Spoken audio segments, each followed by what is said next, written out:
to a magical Capital X Carl Hager Green and Gold Gridiron show. I'm Meg Morrison and Corey is away on holidays this week. So we have our second place finisher in the co-host quest, Doug McLean, with us. Welcome, Doug. Thanks, Meg. What a week to be here. We're hanging out at Capital X, and of course, what a game on Friday night. But before we get to that, you've got something special to announce to our fans. Yes, I do. Now, as many of you know, our next home game is Old School Night, and Salt and Pepper will be performing at the halftime show. So the Eskimos, along with the Carl Hager Green and Gold Gridiron show, are giving you a chance to meet and greet Salt and Pepper. Here's what you have to do. We want to hear your best rendition of the song Shoop.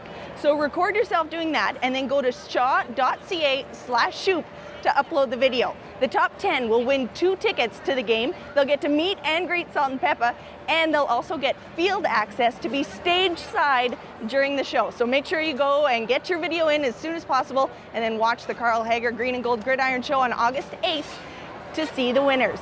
Now, let's get back to some football. Let's do that, because Friday night was awesome. The defense was stellar, putting points on the board. The offense plugged away to get the job done against the reigning Grey Cup champs.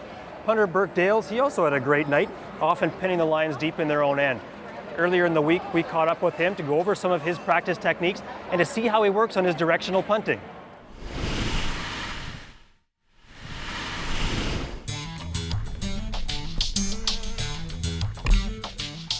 Everything, very similar day to day. We got our day 1, 2, 3, 4.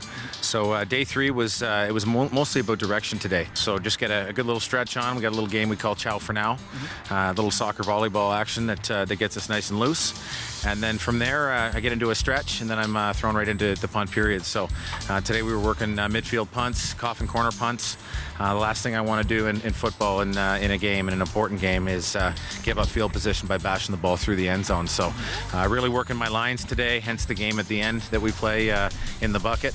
And and again, it's all about target shooting today and directional punting. You got a game on our hand, a little barn burner. It was a game that we actually introduced in Calgary. I introduced in Calgary 7 years ago, me and the other kicker, Sandro DeAngelis. And it's really taken flight. Got some guys that need some work, but it's a pretty competitive game. And when the one team beats the other team off the court, they say Chow for Now, and you wave the other team off, and then the next 2 guys come on.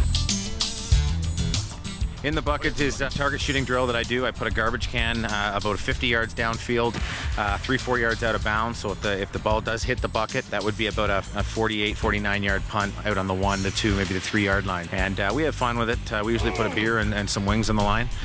So if I do hit the bucket, it's good for a beer and a pound of wings. If I get it in the bucket, the snapper will take me out on the town for one night. And then aside from that, if I miss the bucket like I did today every single time, then I owe him some wings and a beer. It's essentially like bringing out your pitching wedge from about 100 out and putting it in the cup, to be honest. It's like a hole-in-one. Everybody thinks we're messed up. Well, everybody's probably correct when they think that. We are pretty messed up people. I often say that, like the goalie in hockey, you're either the hero or the zero. Everybody wants to be a kicker in practice, but when game day rolls around, everybody doesn't want to be the kicker anymore. So, you know what? It's a very mental position. I often make the similarity between golf and kicking. It's very mechanical. You can't be thinking about the act while you're doing it. You just have to trust your mechanics. And the more practice reps you get, practice puts brains in your muscles. As soon as you let the mind kind of get involved in the equation, it can go very wrong very quickly. In a game, I step up to the plate like a batter would. My whole mindset going in is catch it and kick the damn ball.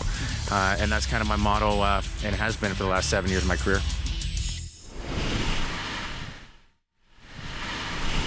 Now, I play a lot of golf, and I have yet to sink a shot from 100 yards out, so I don't think I'd be placing any sort of bet on it. Yeah, I don't bet anything on my golf game. It doesn't measure up at all. Now, it's been a couple of weeks since the home opener, but for some people, that's a day they'll never forget. One of them is Chelsea W. It was her first ever game as a member of the Eskimo cheer team.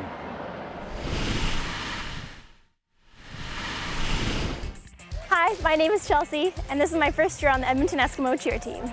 I started at quite a young age, and I danced till about I was 8 years old, doing jazz and tap and ballet and even a little Celtic dancing. Then I took a break in junior high and high school. I actually did Paris figure skating for a while, and then when that kind of petered out, I just had a hankering to do dance again, and Eskimos was right there waiting for me.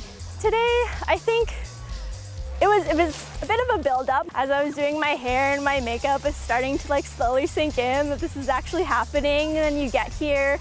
And it was kind of nice. We had a practice with the junior Esks beforehand and the Eska minis and Eska ladies, because it kind of calmed down all my nerves because I've seen them so many times in the last month. The excitement can't even really be described, especially I tried out 3 times to get on the team, and this year I finally made it. And so to experience all of that and then now have this be my first game, it's just probably one of the most exciting things I've done in a very, very long time. I think it's gonna be amazing. I mean, there's gonna be thousands of people there. I'm really excited because my parents are gonna be there, and then just the energy in the stadium being the first home game, I think it's gonna be awesome. And then when we make our little tunnel to have the players run through, I think it's kind of gonna be like a whoosh of air as the players go by, and a whoosh of excitement for all of us that the game is finally going. And I don't know, it's so hard to describe it. It's really undescribable in a way. Oh, so exciting. You're standing there right before the players come on and the fireworks go off, and it was so exciting. I think one of the most exciting things was having the team all together underneath the tunnel and just all getting amped up together to run out. And then when you hear the big bass of our intro song, it's just like your heart just gets going, and it's awesome.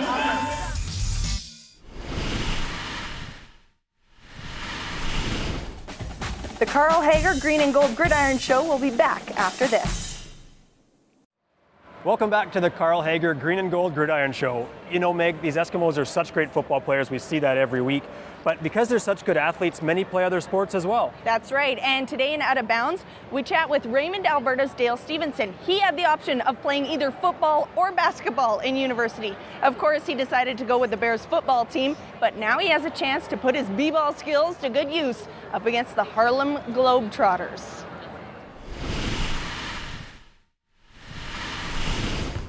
Here, shoot with this ball. Here you go. See what you got. Oh. I started playing basketball about grade 5. Played on a couple club teams and whatnot. And junior high, I won all 3 zone championships every year. I think I only lost 1 game. And then grade 10, 11, and 12, played basketball again. Grade 11 and 12, we got 3rd in the tier 1 zone. So we lost to Harry Ainley up here, my grade 12 year, and they ended up winning. So I played some good basketball, but just never won it all. Goes. Dale goes. Dale. Oh, just a little short. As soon as I graduated, I realized that I had the opportunity to play either one, really.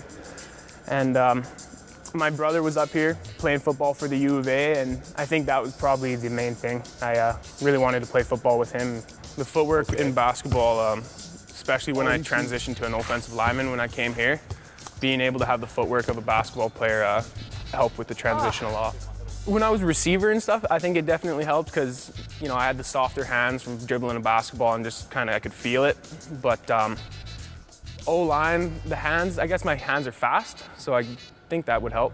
I played almost everything under the sun at the U of A. I played tight end, fullback, slot back, some wide out, and D end, so just wherever they needed me, I went. Basketball, just it's just a good sport. You change your direction, your agility, conditioning, everything like that. All the sports, I think, transfer some way. Oh, my very last year, I played D-line, and it wasn't until I came here. Coach Cavis called me and asked if I'd think about playing O-line, and I jumped at the chance to play pro football. It's been awesome. Yeah, it's been a lot of fun.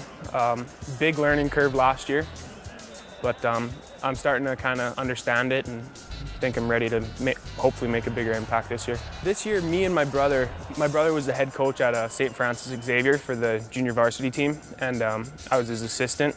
We ended up going undefeated in the city and won gold. So it was the first time in I think 15 years that the JV team there has done it. So that was good. And then before that, I coached Austin O'Brien Crusaders for 1 year, their JV team, and Avalon Junior High School as well.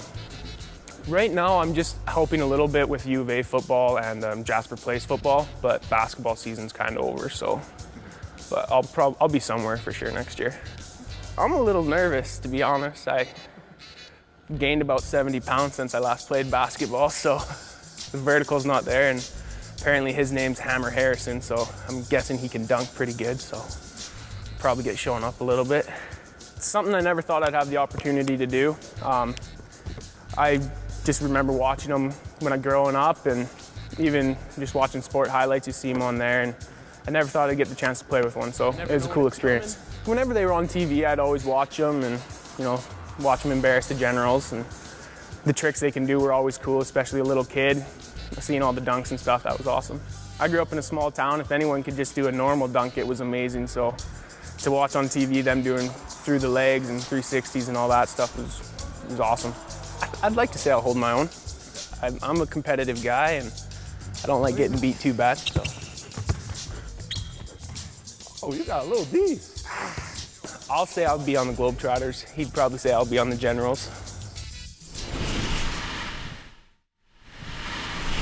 If I had to put my basketball skills up against the Harlem Globetrotters, I'd be a little bit worried about how they'd make fun of me. But next show, Dale is going to learn some tricks from the Harlem Globetrotters, Hammer Harrison, and he's going to take them on one-on-one. So that should be interesting. Now, the reason why we're down at Capital X is because it's Monday Morning Magic, and I've got Jennifer Sheehan here to tell me all about it.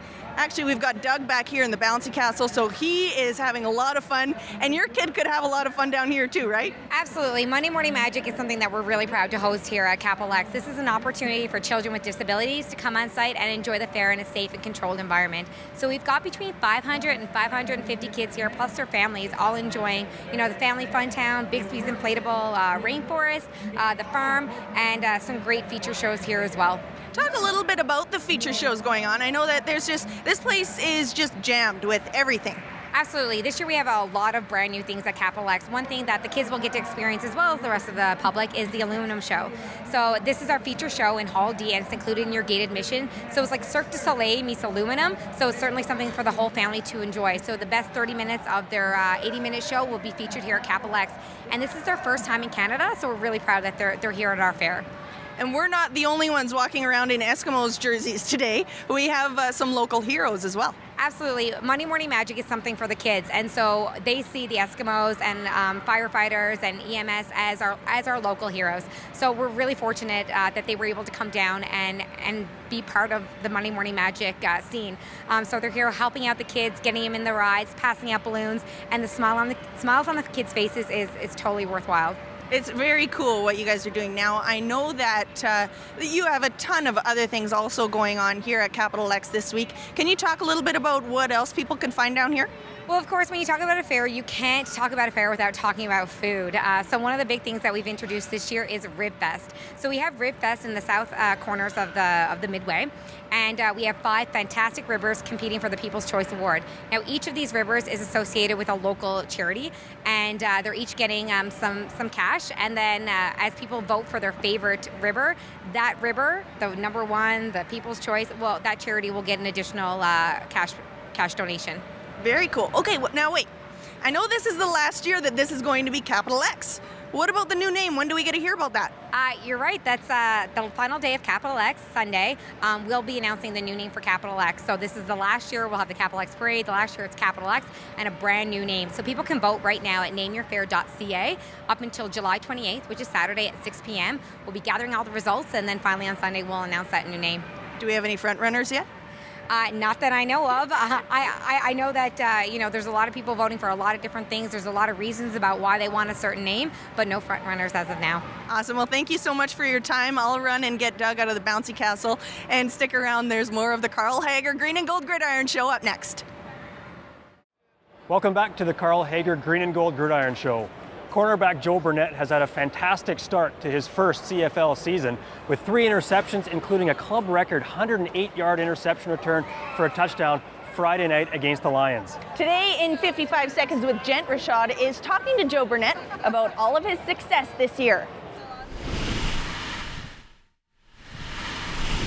Hey, my friends. Thank you for joining me on another episode of 55 Seconds with Gent. Today I got the one and only former UCF Golden Knight. I'm a former UCF Golden Knight, Smoking Joe Burnett. How you doing, Joe? I'm doing well. Thanks for having me on your show. Sweet, sweet. Now, Joe, you've been having an unbelievable season so far. Can you talk a little bit about that? So far, it's going pretty good. You know, we play some tough teams, but being from UCF, I think the discipline and playing fundamentally sound, all that stuff just carried along with me in my career, and I'm just keeping it wild here in the CFL and taking each day, every play, you know, as my last. Nice. Now, you're a former UCF Golden Knight. I'm a former UCF Golden Knight. So why did you go to UCF? I mean, I picked UCF because it was close to home, and I wanted that family support. You know, I'm 45 minutes away from UCF. I think, and not alone with that, it's a great school to go to. I think the school spirit, the school support, you know, as far as UCF, and just being able to have mom see me play, it was just it's an awesome blessing. Nice. Now, was I part of your influence as far as going to UCF? You know what, Rashad? I kind of think back. You know, Mary gave me a call, our trainer. She gave me a call. She's like, Joe, you know, Rashad Genty play on the team. I'm like, Rashad Genty? Yeah, that's me. Yeah. I just met him the other day. I was like, yeah, he like 2 lockers down from me. Yeah. But I said, I don't remember him though. But you know, he played with Travis Fisher, Sante Samuels, and all that stuff. And they say good things about you. So I got to go back into the history and look at the media again, you know, to see some stats and all that stuff, see what you did. Would you agree that I'm a good guy? Yeah, no question about it. All right, now I want an honest answer. Am I a good teammate, great teammate, or an awesome teammate? I think you're an awesome teammate. You actually invited me over for peanut butter and jelly sandwiches for dinner. You never take us out to eat, but you always invite us over. But that's awesome. Hey, you know, I look at it as, why go out and pay money to eat when you got a chef like me, Chef Gent, by the way, who cook awesome meals? I mean, a peanut butter and jelly sandwich, make sure you use apple jelly. It's awesome, and I'm sure you'll love it.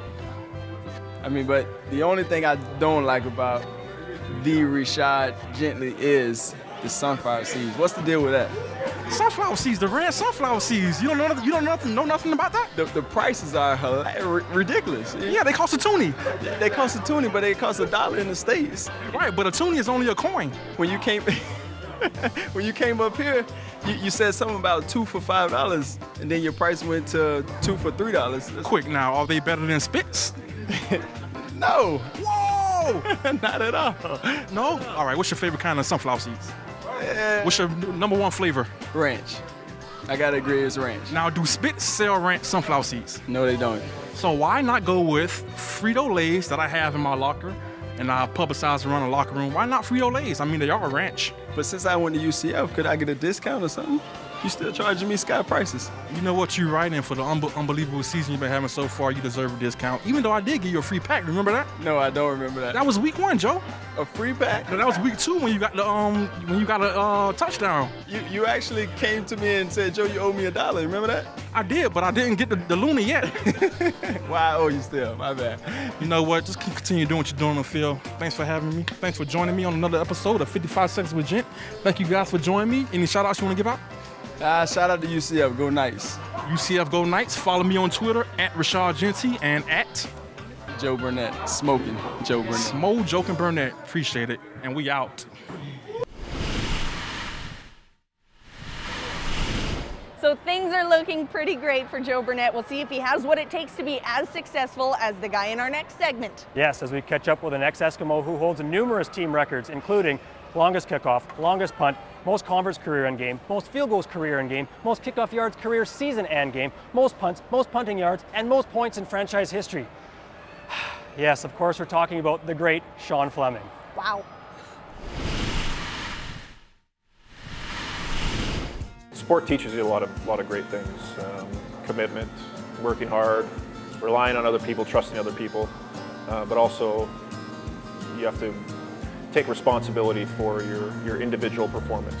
So those are the types of things that I think you develop over time and that you can use outside of football. And for me, I think coming to the Eskimos really was a blessing. And the organization, certainly at the time that I was playing, was the flagship of the CFL, and I think you see a lot of teams emulate that now, and a lot of teams have caught up. So for me, I think it was a special time to be playing when I did, and learned a lot and grew as a person. Pressure kick with a veteran. Fleming hammers it, and it's good. Eskimos via field goal.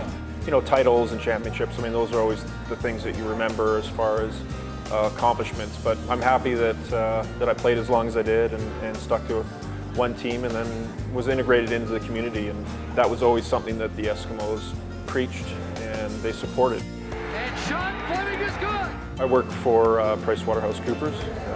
Been there since 2001. I work in their corporate restructuring department. Consulting and deals is the area that we're focused. So it's been a good fit for me, very good fit. I got first involved in 1994 as honorary chair, so it's been 18, 19 years now since my involvement, and it's to raise money for the Alberta Diabetes Foundation, and money goes to the Alberta Diabetes Institute at the University of Alberta.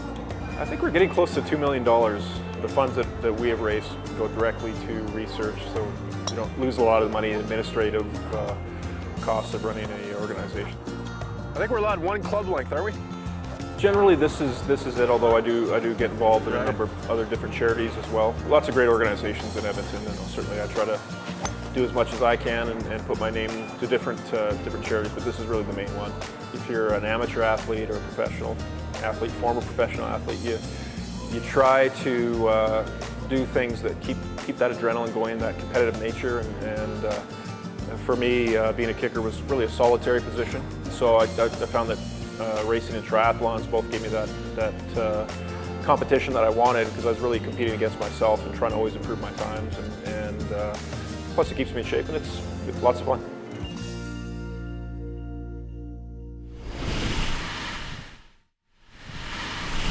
This is Peter, that's Jay, I'm Matt, we're Section O, and you're watching the Carl Hager Green and Gold Gridiron Show on Shaw TV.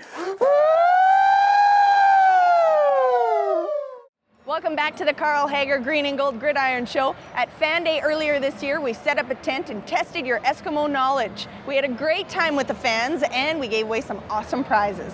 And today we're going to see how Scott did as he took on Glenn and his son Michael. Welcome to an all-new episode of Fan vs. Fan. I'm Dana Giesbrecht, and we have two contestants on the show today. Gentlemen, please introduce yourselves. I'm Scott. Scott. Very nice, Scott. Can we see your eyes, Scott? I bet they're beautiful. Very nice, beautiful green eyes on Scott. And sir? I'm Glenn. Glenn, and who's this little cutie? Hi, BB. Michael. Michael, you want to hold the microphone? Aw, you're going to help out Daddy?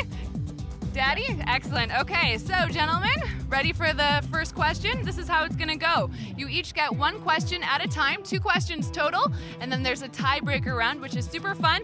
Don't help out Scott. Scott, don't help out Glenn. Guys ready? Okay, so Glenn, we'll start with you. Which season did Commonwealth switch to artificial turf? 2011. Ding, ding, ding, ding. Good job. Okay, Scott, pressure's on. When was the last year the Eskimos won the Grey Cup? Well, that's a hard one. 2005. Good job. I want to see those beautiful green eyes. Let's keep those off. There we go. Okay, so we're 1 for 1. It's back to you, Glenn. Which former Eskimo was the first Chinese-born player to play any type of professional football? Normie Kwong. Yes, good job. Okay, it's coming down to the wire. You ready? Which former Eskimos were premiers of Alberta? 2 people, got a name for this one. Peter Lougheed and, oh boy. Yeah, dun, dun, dun, dun. Peter Lougheed. You know it, you know it. I can't get the other one. Peter Lougheed is one of them. You got 1 out of 1. One out of 2. So, okay, yeah. I think it's Don Getty. Yes, excellent. But because we like to keep the round going, we're going to go for the tiebreaker anyways. This is super fun. I have beautiful Rose coming over with the iPad. So how this works is a player will appear with 15 seconds on the clock. It's going to count down. Starts all scrambled. It's going to come more and more into focus. So here we go, gentlemen. First person to name it wins our tickets to a season game. And 7 seconds left. 5, 4, 3. Do we know the player? Yeah, definitely.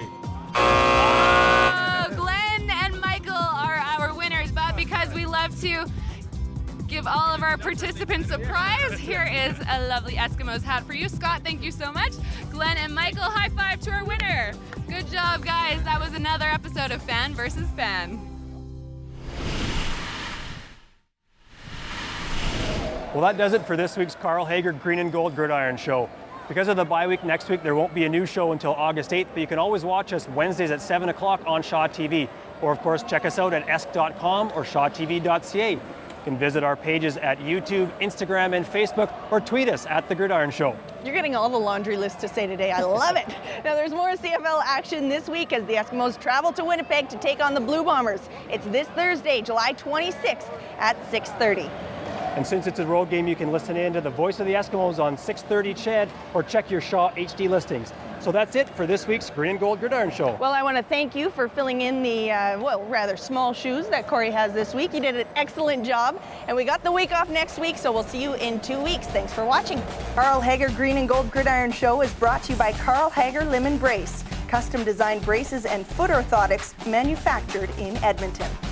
Hello and welcome to a magical capital X Carl Hager Green and Gold Gridiron Show. Longest kickoff, longest punt, most converts career in game, most field goals career in game, most kickoff yards career season and game, longest punt, most career. Ugh.